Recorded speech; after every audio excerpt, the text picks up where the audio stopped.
Now, to discuss the CBN's proposed currency restructuring with me is Dr. Emeka Okengwu, Project Development and Management Consultant. Sir, you're welcome to Finance and Economy. Thank you, ma'am.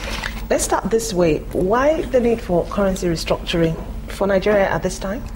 Well, at this time is a little bit, what's this time? But I mean, there's no time. Usually, currencies are restructured. It takes a 5 to 8 year cycle.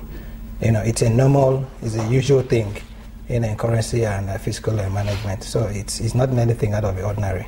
I think in the case of Nigeria, even I think we've taken a lot longer than 8 years. This is the 13th year that we're doing this restructuring. So currency restructuring is not anything out of the ordinary. It's a usual, economic management instrument. Now, there has been some. Well, the talking point of this current exercise is the introduction of a higher denomination of 5,000 naira notes.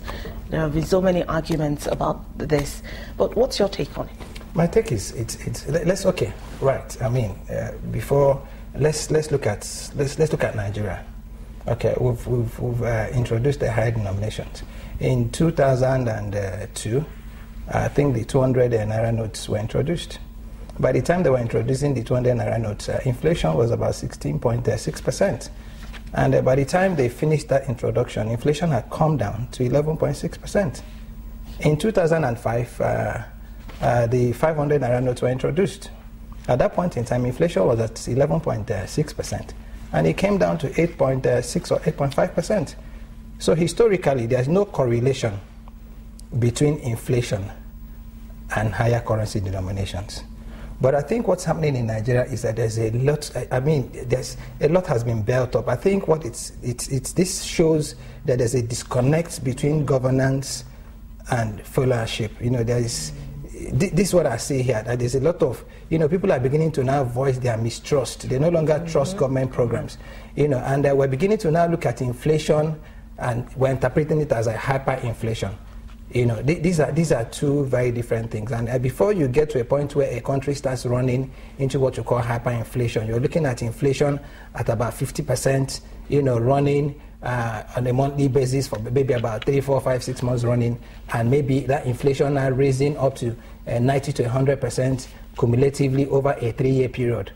And usually, even before you get to that hyperinflation, the basic causes for hyperinflation was civil strifes, where government is not able to now tax people. So I think inflation is part of an economic program. It's part of every nation's development process. So I don't think truly, that there's any economic theory or indices, that indicates that bringing the 5,000 naira notes is going to cause any further inflations. But what does this portend for the economy? This introduction of this denomination. Again, I'm very careful when I talk about the economy. What does it portend for the economics? I think we must be able to differentiate what goes on in Nigeria. Yes, you find out that because we are a market. Let's use what everybody is using, a market-driven economy. We are a buying and selling thing. So what you should be talking about is goods and services, demand and supply. Okay, to what extent is the 5,000, naira introduction going to now, influence the goods you're bringing in from China or you're bringing in from recently, even Ghana? But you see, I think the case people are trying to make is that which unfortunately is not only being faced by Nigeria. It's an African problem that we are now, denominating our exchange rates with a currency that is much more superior than our own, and then we don't have anything to be able to back, this exchange relationship. That's what the problem is.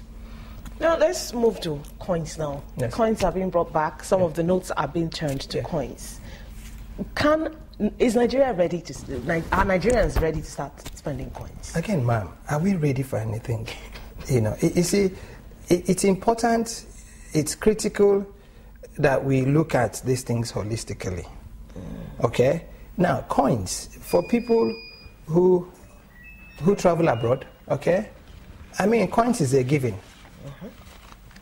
Coins are given because there's the infrastructure to be able to take on these coins.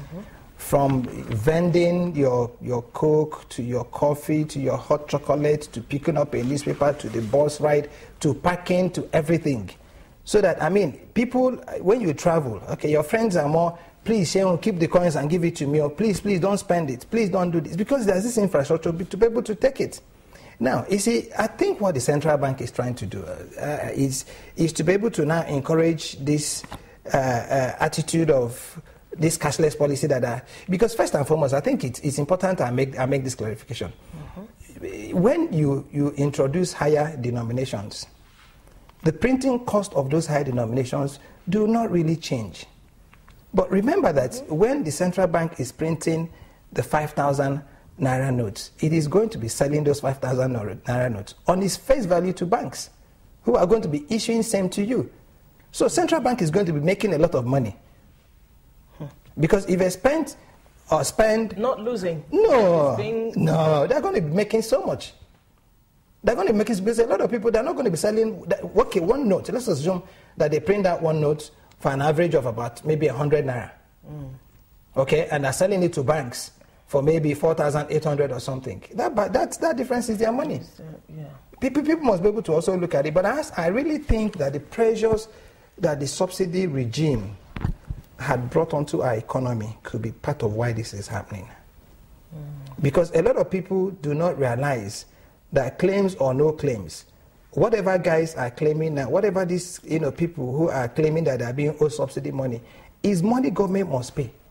Is money we have already eaten. Yeah. And it's eating so deep into our economic fabric that I'm beginning to suspect that government is actually trying to manage to balance what can be managed and what can be handled.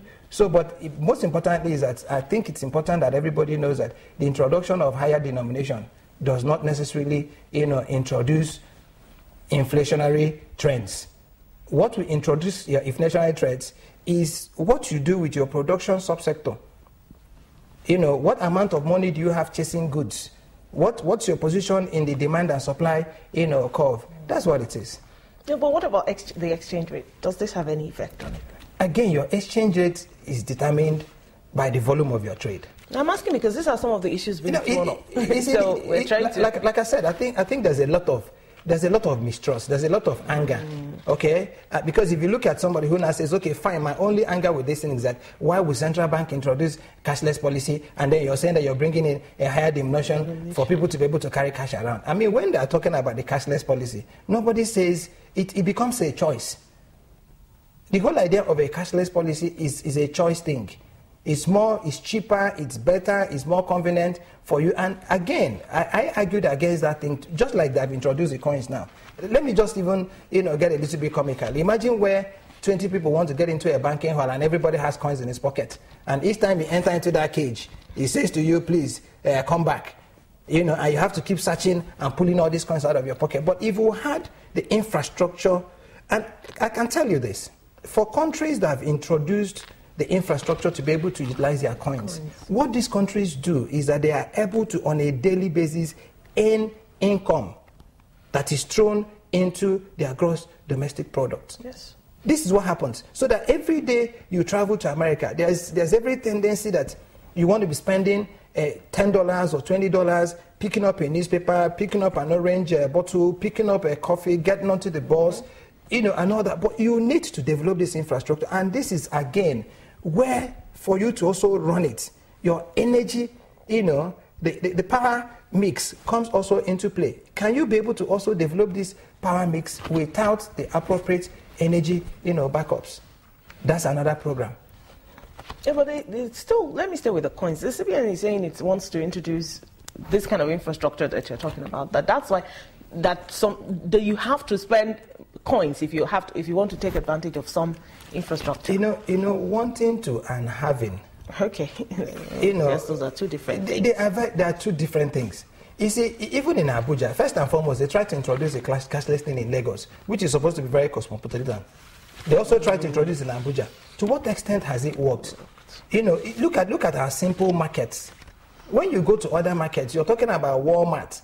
The Walmart is the equivalent of Wuse Market. What they've just simply done is to be able to scale everything up in that Wuse market and then put it either in containers or something, and then you can go into Walmart with your card. South Africa, to a very large extent, has been able to do this. You must create your markets. What we have here are shops. So if you want to introduce this infrastructure, I tell you what can happen. Like I said to you, I think in my gut feeling is that Nigeria, you see, the role of the CBN is to manage, the macroeconomic policies of government. And in the past 3, 4, 5 years, I mean, you'll be a fool in Nigeria not to know that all is not very well, with our economics. I hate to use this word economy, because we are. Yes, it's all is not very well. We are buying. I mean, for an economy that wakes up one morning and says to you that a product has eaten over 40%, okay, of the total capital allocation of a budget is crazy. It's really saddening. One of the issues I think people should have been throwing up is the fact that we're discarding polymer now. When polymer was being introduced by the CBN, they told us it was there was nothing like it. Now it's been discarded for back to the paper money. So I think, don't you think this is one of the issues that people should be throwing up? Well, you see, that's why I keep saying that each time they say I want to. I think the polymer thing could have been some pilot program that probably didn't meet the test of time, because you find out that the polymer had very poor quality, it was cleaning out, before you knew it, you just had only rubber, and nobody was, taking it. And, for the kind of people that were supposed to be using the polymer, were people who squeezing money, rumple money, because, I mean, remember then that Central Bank has started this very big campaign of how to place your money in wallets, how to keep them clean, and all that. And you're talking about this woman who is selling oil or kerosene that has this big pouch. And she's like grabbing, and putting in. But like I said, I think what we need to do in Nigeria, first and foremost, is to look at where our problems lies. I have said this severally, and I'm going to keep saying it.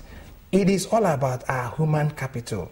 It is all about our natural resources. It is all about what values we are giving to these two, variables. To what extent are people skilled? To what extent have we been able to now, put in technologies that can help us put some value on our raw materials or natural resources? And then we can go back into when Naira was exchanging at 70 kobo to $1. What was Nigeria doing? We were exporting. Naira was being reckoned with. Today, every other country that has listed, China had hyperinflation. Germany had even a worse hyperinflation. Yugoslavia had, I'm talking about when they were now issuing currencies of trillion. Let us not even go, because probably we weren't born then. But all of us were here when the Zimbabwe one happened. What occasioned it? It was the exodus of the Zimbabwean farmers. And before you knew, because there was no productive activity going on in the economy of Zimbabwe, what happened? Because everybody now withdrew aid, withdrew support, their lenders, started calling in credits. And they needed to now start issuing very high inflammatory notes. So what this tells you is that what drives inflation is demand and supply, not production. So what I think the CBN should be focusing on doing is that probably they might not be able to tell us this. It's their rights of keeping it to themselves. You must be able to bring a program, madam, that now makes certain. India took it with the Tata. Today you have Tata Mercedes. You have Tata. All the military, most of the military trucks being used in Nigeria today are from the Indian Tata. Because they created some component of that project, they could not go to some other person and say, we have the market and we have the demand, give us your brand, and let's be able to now use your brand to support this product. And before you can say, Jack, India is a world, producer of military vehicles that has Mercedes engine and an Indian body. Now, to support all these things we're doing, I think the people who are against this policy should have been more interested in, okay, now you want to introduce this higher denomination. What projects, what programs have you put on the ground to be able to support, its introduction into the international market as a legal means, of exchange? Well, you were talking then about what is being put in place to be able to, sell, in quote, this introduction of the 5,000 naira note. Yeah, like I said, for us to be able to play in the international, arena. There's what they call politics of international, economic relations. And it's what gives you the position you occupy as a nation, okay, in what they call the Committee of States. Okay? Right now, Europe is busy trying to now restructure, trying to now do what it is they can be able to do to initiate some kind of production that can begin to now wage the onslaught that is coming in from China. And part of what it is you did, I mean, there's one time they started with something a lot of people thought, I think it was America that started that campaign of saying that they found some substance in toys from China, and then they now started discarding. It was just to create some kind of, panic in everybody's mind. I mean, everybody was calling, do you have any toys you bought from China? Oh, they said there's a chemical. And the moment you talk about anything that can affect your kids, you want to haul that thing out of the window. And I mean, all the almighty British stuff is the way to go. I should have stuck to my Britain. And meanwhile, the same thing that you're buying from Britain came from China. It's some kind of protectionist, policy or program. Now, for us in Nigeria, we keep bandering so much about being blessed with natural resources. But we are. Where are they? And until you're able to put a value and value chain these natural resources, right now we're still talking about tomato. Let me just give you one little thing. And if you look at what's even happening in the tomato subsector, Nigeria has reduced from 600,000 tons of tomato per annum to about 200,000 per annum. And then what are they doing? And half of that is wasted. Even about more than half of that is wasted. Even at that, China is now coming to now augment, because our demand for paste and tomato has also increased tremendously. So until you're able to find what can be, do you know that the yen is now listed in almost every stock exchange? Why is the yen listed? At one time, the Chinese were even saying that America should be able to now justify why world currencies should be demanded against the dollar and not against the yen. Our own central bank has taken our money, some part of our foreign exchange, to go and now against the yen. What does this tell you? It tells you that China was able to come from this hyper-inflammatory, position to what you call one of the fastest growing economies in the world, because they were able to introduce some measures, some defined, defensible programs that was driving towards production. So if a central bank wants to list 10,000 or 50,000 or 100,000, until we're able to put into perspective and drive it, we won't get it right. Let's stay with this real sector thing. How do we develop Nigeria's real sector? Data. Okay. Data and data. You see, because when you're talking about the human population, I tell you the politics in this country that a lot of us do not know. The moment we adopted this regime that now started now giving states money against population and local governments, that's when I think we got it wrong. Right now, everybody is trying to now increase its population because of allocations that are coming from the federal government. And the federal government, you see, the SHORE program, for instance, I thought that the essence of not putting the SHORE under legislation was to allow government to be able to do some real out of the thinking, programs. Can we be first and foremost, even take these things in clusters? Right now, officially, there are 9,555 political wards in Nigeria. This is what they use in doing elections. Is it not possible for federal government to be able to now fence in those wards into economic clusters? And we can even begin. Because the moment you're able to reduce that 9,555 political wards, which you use for electioneering purposes, we can even reduce it, okay, to maybe for every area, you put 100 of those words together to make what you can call your economic cluster. And in doing that economic cluster, what you're now looking at is first and foremost your human capital. Second and most importantly, your natural resources, which are made up of your land resources, okay, probably your water resources and your mineral resources. The moment you are able to define, remember that was how the British people took us on. The first thing they did in this country, which is why what you have in our country today is what they call, market infrastructure. We don't have any development infrastructure. Our rail lines were running from cocoa farms, okay, to canal farms, to mines, straight to the seaports. But they didn't just start doing this by going to Babalawos. What they did was to put together a data program that now showed them where was what. Which was why in the 50s, the first thing that the Geological Survey did, as the British Geological Survey Agency came and did a complete mapping of Nigeria, showing where all our resources were before they started their program. So if we want to push this thing to the next level, I think we should be able to look at what it is we have. I've said it, and I'm going to keep saying it. Until we look at what it is we have as not practicable, as not workable, and government now comes out with a program that can be able to now make us look at what you call, the substructure. In churches, they call it digging deep.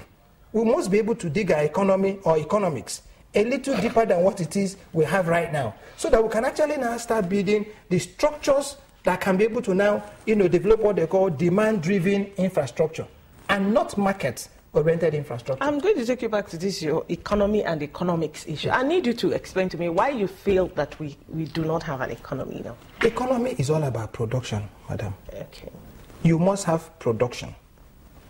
And what we have here is valorization. What is valorization? Okay, let me give you a typical example. In Kano, you have a lot of tanneries. Okay? Now, these tanneries in Kano do not produce leather. What they produce is what they call wet blue skins. And what is wet blue? The wet blue is when you take this leather from animals, soak it in some kind of chemical so that it stands the test of the sea, ferry that it has to do, and they then take it back to Italy or wherever it is they're taking it to, and then they now bring it back as either Italian leather or furniture. Now, the substructure of that leather industry is not in Nigeria. I'll give you another example. We have a lot of crude oil. Look at Nigeria Republic of yesterday. Has not only started exporting diesel into Nigeria, they have started developing a gas gathering infrastructure.